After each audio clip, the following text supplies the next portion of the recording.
Hey, this is Bruce Naylor, and thank you for watching my video. This is going to be the first of several videos where I basically go out and look at the Windows world and find the closest things that I can to the MacBook Pro Retina display. And particularly, I'm partial to 15-inch machines, but there's obviously the 13-inch models, etc. out there. But I wanted to have some type of base that we could work from in this series, and kind of talk about the various Windows machines out there that matches the MacBook Pro with Retina display as closely as possible. But in order to do that, at first I had to have kind of a base machine in mind, and the base machine that I chose is the $2499 model, which comes with the 2.5 gigahertz processor, 512 gigs of flash storage, the AMD Radeon R9 370X. So that's what it comes with. Let's talk about it. Built-in battery life, about 9 hours. Force touch trackpad, which this has all just been recently updated on here. Let's get into more of the specifications on here. So the display on the Retina display is 2880 by 1800 resolution.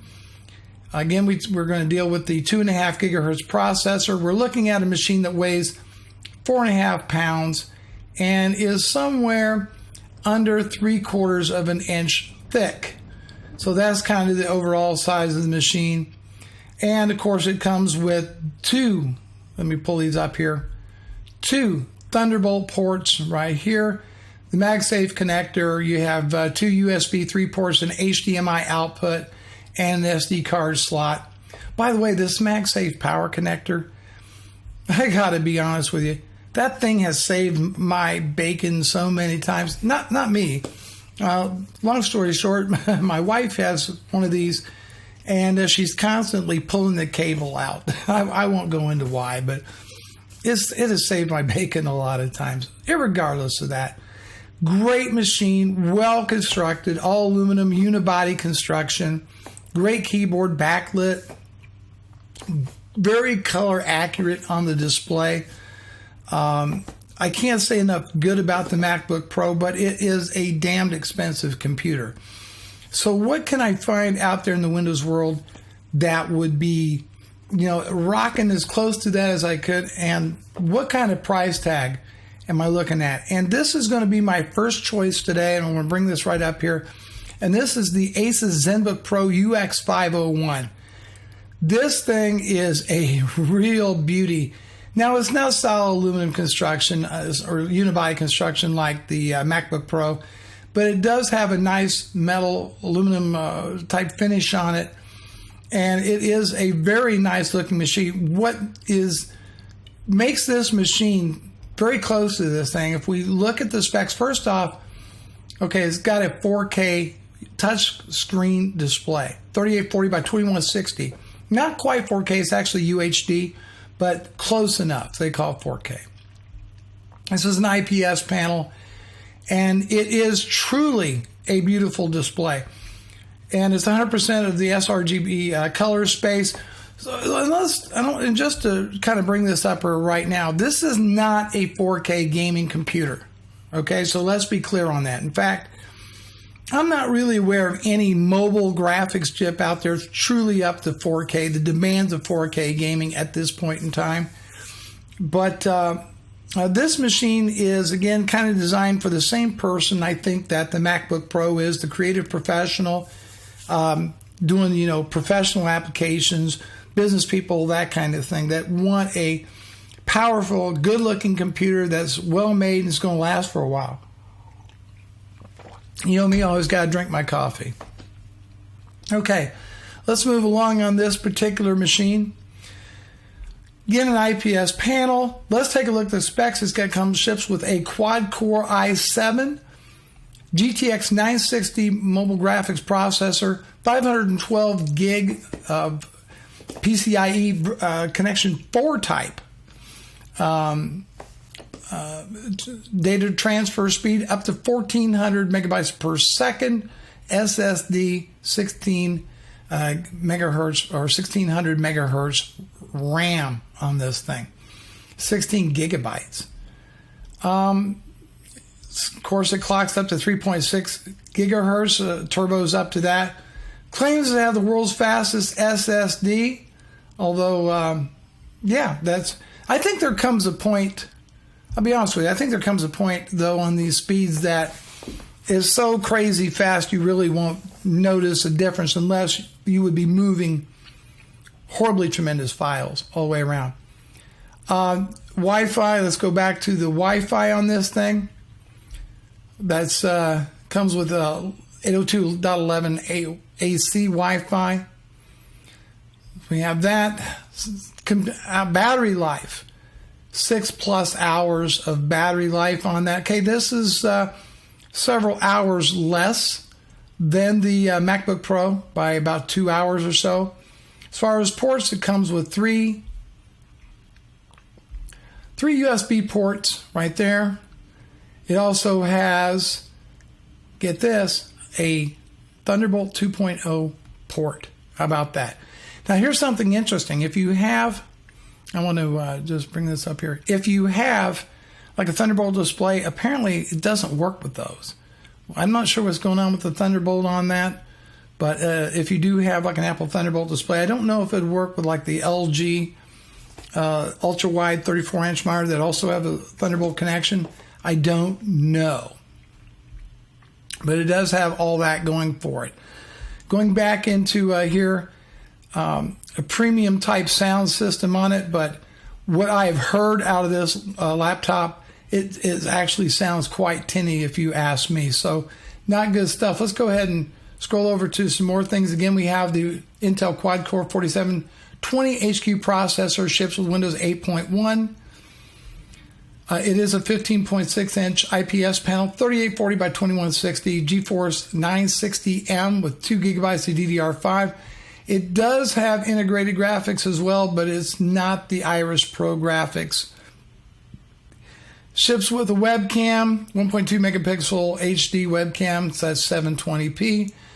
Dual band 802.11 AC, Bluetooth 4.0. Of course, you have a combo jack for your audio in and out, 3 USB 3 ports, 1 HDMI, 1 Thunderbolt port, and 1 AC adapter plug on there. It also ships, by the way, it does not have a built-in Ethernet port, but they send you a Ethernet adapter that would plug into a USB port, and you can use it that way. And again, weighs 4.5 pounds, so it weighs just about as much as the MacBook Pro. It is not unibody in construction as like the MacBook Pro, but it does have a nice metallic finish. Now, a couple things I want to address on this real quickly. The MacBook Pro uses the R9 370X. Well, and I was taking a look on there. I'm going to go ahead and bring this up right here. Actually, the GTX 960M is a better mobile processor for what they're doing with it than the R9 370X. So it, I wouldn't call it a thorough trouncing, but it's definitely a better mobile GPU. Down here you can see some of the like 3D Mark 11 graphics scores, 3D Mark 6, how it does on Bioshock Infinite. This is all at 1080p. As I said before, you're not going to game on this thing at 4K. But you're going to scale it down, drop it down to 1080p. You're going to get pretty good performance out of this thing. Bioshock Infinite at 45 frames per second with everything on ultra settings. Diablo 3, 121.3 frames per second at high, plus aliasing enabled on it. Crysis 3, very high preset. Not so good, 20.75 frames per second. That you probably would definitely want to back the settings down on that. But it's still, all your AAA titles are going to be pretty well, all your AAA titles are going to be very, very playable on this machine for the price. So what are a few of the cons on this? Okay, so here's a couple of the cons. One, the IPS panel on this machine, people are saying that there's a little bit of yellowing and it doesn't quite calibrate right now. Remember who this machine is being marketed to, which is Creative Professional. So color accuracy is extremely important, extremely important. But yet there seems to be a little bit of some weird coloration stuff going on. You can't quite get it zero dialed in. At least that was what reviewers are saying about that. As far as the build quality, the construction, people generally like it. They think the layout of the trackpad is a bit odd. Let me see if I can bring that back up here. Yeah, let me just bring this back up here. And you'll notice that the trackpad is not quite exactly centered with the space bar. Of course, you do have the number keys built onto that, so some people don't really like that. Right click only works in the lower right hand corner of this.